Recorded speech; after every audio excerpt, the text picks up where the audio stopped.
একদিন জিন তার মারা যাওয়া কচ্ছপের শেষ ইচ্ছা পূরণ করে। যাও ছিল পশুদের ডাক্তার। সে জানতো যে কচ্ছপটির শেষ ইচ্ছা কি ছিল। এই গল্পটা অনেকটা ফেরি টেলের মতো, তাই শেষ পর্যন্ত গল্পটা দেখতে থাকুন। যাও ছিল তার কাটা, তাই সে নিজের ইমোশন লুকিয়ে রাখতে পারে না। সে দুঃখের সময় হাসে আর হাসার সময় কাঁদে। যাওকে হাসতে দেখে জিন রেগে যায়, কারণ এই দুঃখের সময় যাও পাগলের মতো হাসছিল। জিন রেগে গিয়ে যাওকে মারতে গেলে জিন তার উপর পড়ে যায়, আর এই দৃশ্য ফ্যাংকে অবাক করে তোলে। জিনকে রোমান্টিক ভাবে ধরে থাকায় ফ্যাং বলে, রুমের মধ্যে এইসব চলছিল, আগে জানলে আসতামই না।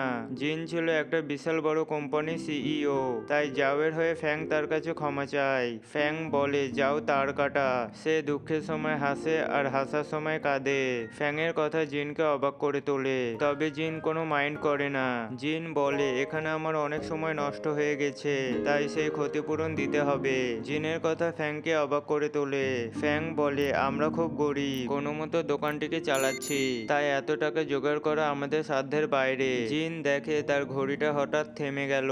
সে অবাক দৃষ্টিতে ঘড়ির দিকে তাকিয়ে থাকে। জিনের হাতে যে ঘড়িটা আছে সেটা অলৌকিক একটা ঘড়ি। এই ঘড়িটা জিনকে যমদূত দিয়েছে, কিন্তু আশ্চর্যজনক ঘড়িটা শুধু জিনই দেখতে পায়। ঘড়িটা থেমে যাওয়ায় জিন খুব খুশি হয়, কারণ এই ঘড়ির কাঁটার সাথে জিনের জীবন জড়িত ছিল।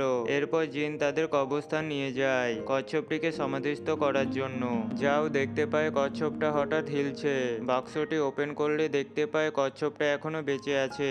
সেটা দেখে তারা অবাক হয়। এরপর কচ্ছপটাকে এক জায়গায় নিয়ে তার ট্রিটমেন্ট করে। ঠিক সেই সময় জুলির এন্ট্রি হয়। জুলি ছিল জিনের অ্যাসিস্ট্যান্ট। জুলিকে দেখে ফ্যাং নিজের ইমোশন আটকে রাখতে পারে না।